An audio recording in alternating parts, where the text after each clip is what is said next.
Welcome to the SparkCom podcast, where we talk about trends, innovation, and what's coming next. My name is Manny Turan. And I'm Adam Hartung. We're Spark Partners. Go to our website at sparkpartners.com to learn more about how we can help your business grow, stay growing, and remain relevant for the long term, which brings us to today's topic, which is a company that when I was a kid was a powerhouse of innovation, of growth. Things were really happening back in the day where GE was bringing good things to life. And so here we are, probably 30 years after that, when I was really mesmerized by this amazing company that seemed to do it all, from jet engines to washing machines to medical devices. And so where are they now? What happened to GE?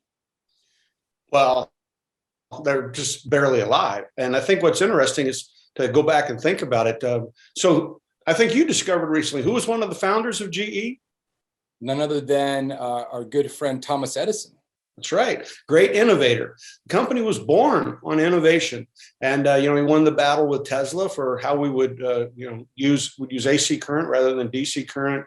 Ended up creating the power system as we know it today. And the whole, GE created the first electric turbines and the turbines to create electricity, like on hydro dams or whatever fuel source it used. The Dow Jones Industrial Average, it's kind of hard, it's very esoteric to go look at the history of it because it kind of had some fits and starts. But we have what we call the modern Dow. And the modern Dow Jones Industrial Average, General Electric was one of the first companies on the Dow. So in the very first list. And so they were held up for many, many years as a company that it says, look, you can sustain, you can be long-lived, because they were on the Dow well up into, past 2010. And so this made people think, you could be 100 years on the Dow Jones Industrial Average. And that was the outlier that everybody wanted to emulate. Of course, it's gone now. And like I say when we talk, it's how quick these things can happen. Here you have a 100-year-old company, and how fast it demised is what kind of gets people's attention. And I want to draw attention, though, to the last two CEOs of the company before it really got into trouble. One of them was Jack Welch.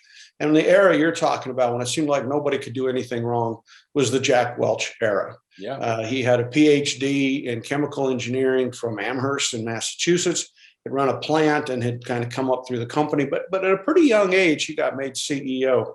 And between 1981 and 2001 as CEO, the stock price went from $4.40, these are all adjusted numbers for all the splits and everything, to $51.81.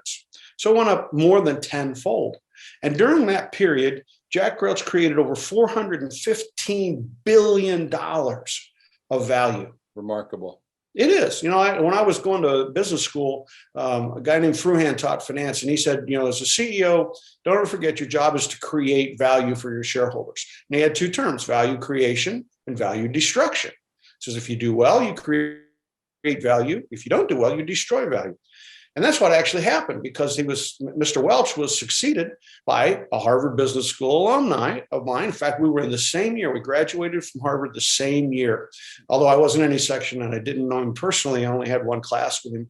Didn't really know the guy, named Jeff Immelt. And Jeff's father, I think, was on the board of directors. He had born very well off, very well in the corporate world. When he was going to the business school, he was getting paid, because he had a job with GE, I think it was at the time. And so he and his family were living in a house, none of this struggling MBA student stuff for Jeff Immelt. Jeff takes over, the stock's $51. By the time he gives up in 2017, the stock has fallen to $6. So from $4.40 in 1981, it goes up, and then it goes down to $6 in 2017. He managed to destroy $375 billion of value. Think about how remarkable that was. What's more awe-inspiring, creating that or destroying that, Right. So Jack Welch, during his era, there were stories of people that worked in factories. So you had, here was this company that made jet engines competing with Rolls-Royce. It made electric locomotives. It got into a lot of new businesses. It got into media with the purchase of NBC, and then that merged up with Universal to get NBC Universal. They created General Electric Capital, right? GE Capital, which was one of the largest financial institutions in the country, which was just an industrial lender, and that kind of, it wasn't an investment bank, and it wasn't a traditional commercial bank, but yet it was huge. It was huge in real estate, and it was huge in commercial lending. And things went very well, because what happened was Jack Welch, he just kept chasing new businesses, and he was very tough. They called him Neutron Jack. One of the best stories I like was he created a group of 120 people that were in Connecticut, where the headquarters was. And these were bright MBAs. A lot of them had worked at consulting firms. And that was his white space team. And he had them constantly looking for new businesses for GE to get into and evaluating new businesses. And so one great story I always liked was that he had so many businesses in GE, Jack couldn't visit all of them every year, but tried to get to the biggest ones. And Calma, and you might remember from your mechanical engineering, Calma was one of the leaders in CAD/CAM technology, right? Remember them? And so they were in San Jose, California, and he goes out for a visit, and they're giving him the song and dance and how great and wonderful thing is. And he says, well, wait a minute. I heard about this company that's doing CAD/CAM systems up in Sausalito. And, they're using a PC. And the people at Calma went, poo. Those aren't powerful enough computers. You'll never be able to do what we do with those kinds of computers. You have to have these, much more powerful desktop machines that we have. And just don't worry about it, Jack. He goes up and gets in the car, goes to the plane. On his way to the plane, he takes an early car phone, and he calls up the CFO, and he says, sell Calma. He says, I just was at a meeting, and they don't think that their business is at risk. They don't see the small guys coming along. Let's get out of this business while we can. And that was Neutron Jack. It was like, you better show me that you're going to grow this business. You better show me that you can be a leader in your industry. Because if you don't, I want to get rid of you, and I want to get into something where I can have some leadership. And he was very good at paying attention to trends, and he was very good at maintaining that team of people in Connecticut that helped him identify trends. Right. And as we saw, it created $400 billion of value. But, then what happened was he hands it over to Immelt. And Immelt starts saying, this is a very complicated company. This is a very difficult company to manage. And for some reason, even though he'd spent his whole life at GE, he just didn't seem to understand, all the intricacies of GE healthcare. Remember, GE they invented the CAT scan. And then they pretty much invented the MRI machine. So they were early in x-rays. So all of this that we think of now as medical imaging was the home of GE. He had actually run that for a while, headquartered up in Wisconsin. But he couldn't seem to get that. And he certainly didn't seem to understand the capital business. So he comes in, and trying to run the business, things just slow way down. He gets rid of that team, gets rid of those 100 people. He says, they're superfluous. We don't need them. Why would we need them? Yeah. The divisions will run themselves, right? So now, instead of looking at the trends and having a team watching the trends and trying to figure out what they're going to do next, what we have is a guy that's kind of locked in, and he's got the divisions running themselves. And then when the divisions don't do quite well, what does he do? He starts selling the businesses. So where Jack Welch created businesses, he bought things, he put things together, he combined them, he got them into new businesses. Immelt does the opposite. He starts selling some of the business. I thought this was kind of interesting. When you think of GE, what you think of appliances, right? GE refrigerator. Absolutely.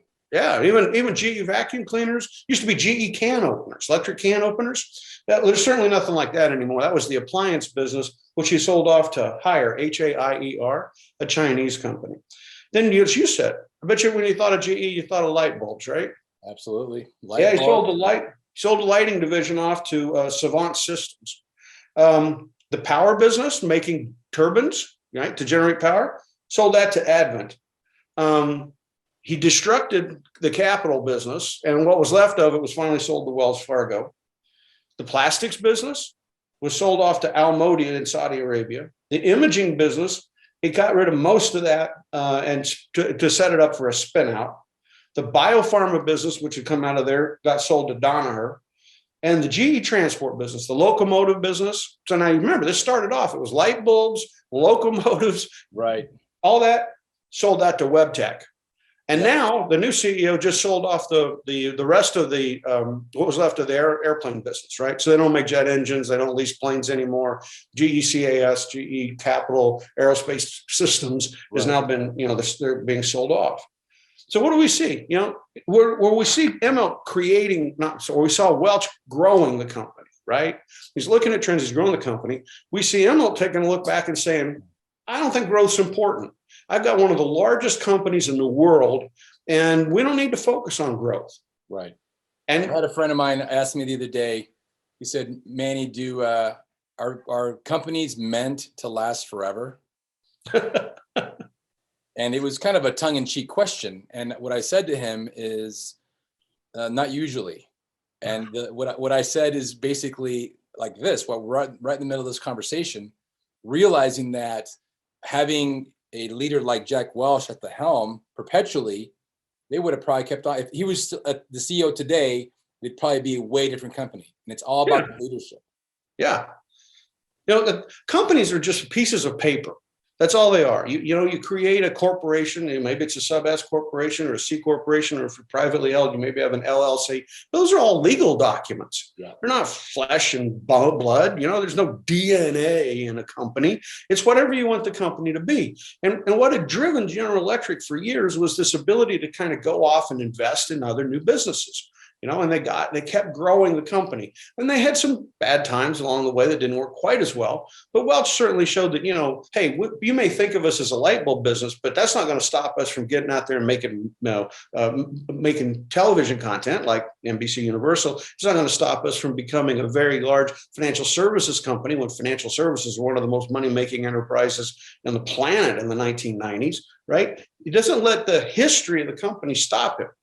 But here comes Immelt, and like I said, doesn't think growth is important. And that's one, I think, the biggest story we want to take away from GE is that when you stop growing, you start dying.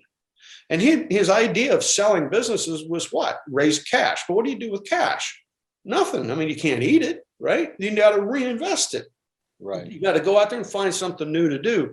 And they couldn't do that. So Immelt wrote a book, came out a few months ago. And he thinks people ought to read this book because basically he doesn't think that it's his fault that $375 billion of wealth went away. And when you get into looking at it, what he says is things like, well, I made decisions based on the best information I had at the time. And things like, we studied reams and reams and reams of data before we made decisions.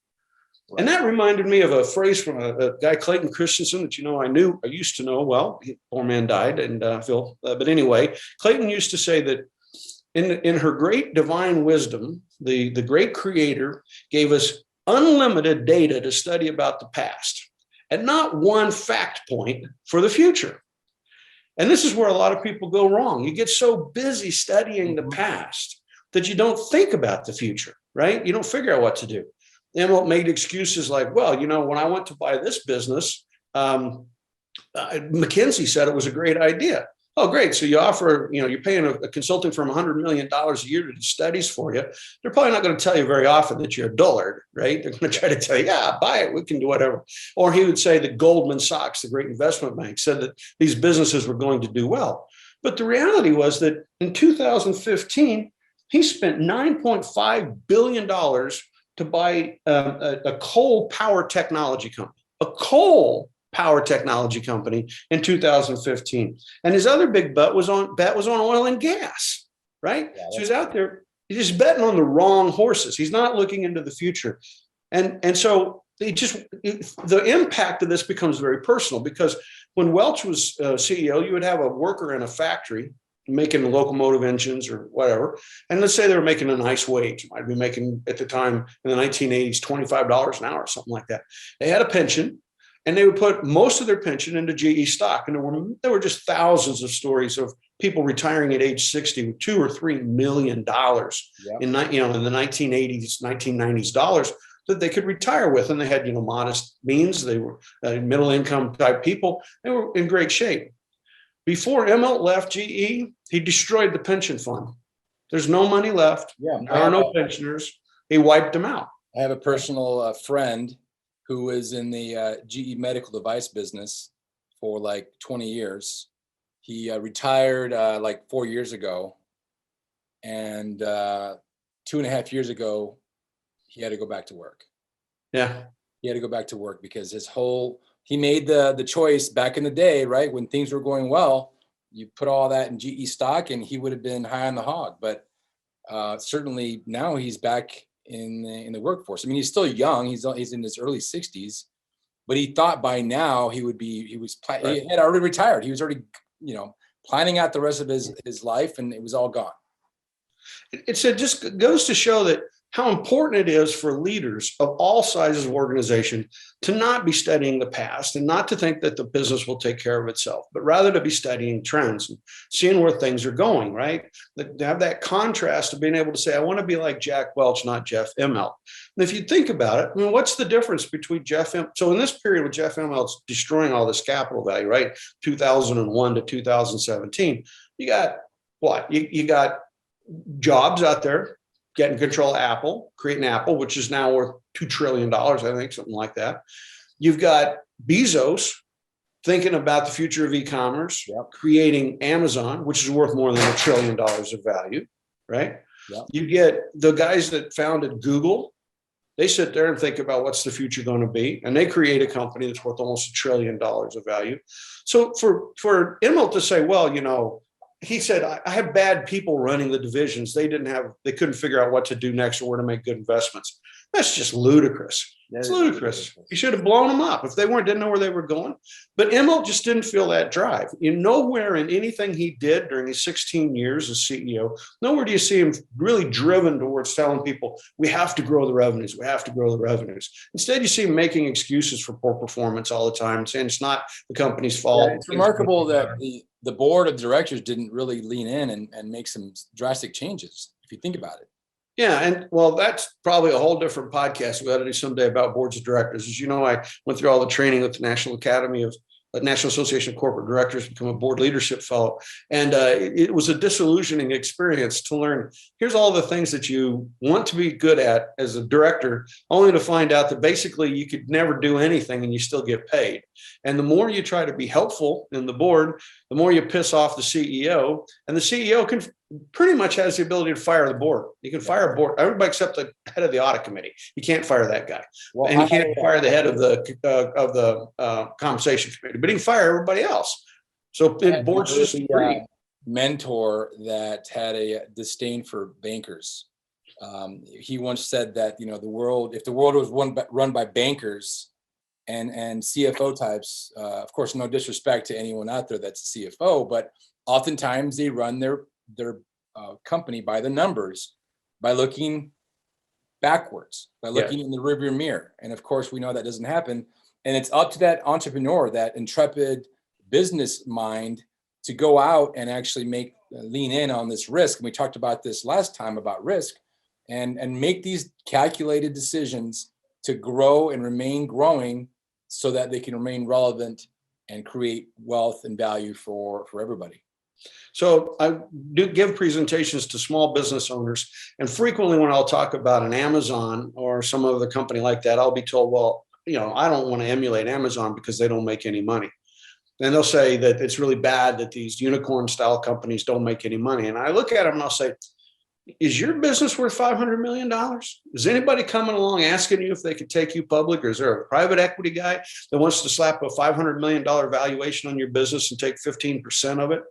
Because I think that might be something you would really enjoy, is to have a $500 million company. So if you're busy trying to make sure that you make $1 million a year profit, but you're sacrificing the opportunity to generate $100 million of revenue, that's a bad choice. Yeah. It's a bad choice, because you should be thinking about where you can put your money, where it can grow. Because when you can grow your money, then people want to do business with you, right? And Amazon and a lot of these other companies have proven that. You don't look at Netflix. Netflix has a PE multiple of like 150. Facebook's got a PE multiple of probably about 35 or 40. I think Apple's got a PE multiple of 40, right? Price earnings multiple. Why? Well, because these guys also have low PEG ratios, or price to earnings growth ratio, because their earnings growth is so high. Yeah. And so that's really what we're looking at now, is what's your PEG ratio, your price to earnings growth. And that's where I think our people need to kind of remember that the folks that you have to be innovating all the time. Emerson started GE on innovation. And as long as GE innovated, they did well. When they stopped innovating, they got in trouble. And that's what we have to learn from that story, is we have to be out there innovating, constantly looking for unmet needs and new solutions. Yeah. And what's remarkable, if you think about these companies that we do case studies on, like we talk about Apple and Tesla and GE and so forth, to the small business owner, those companies seem so removed.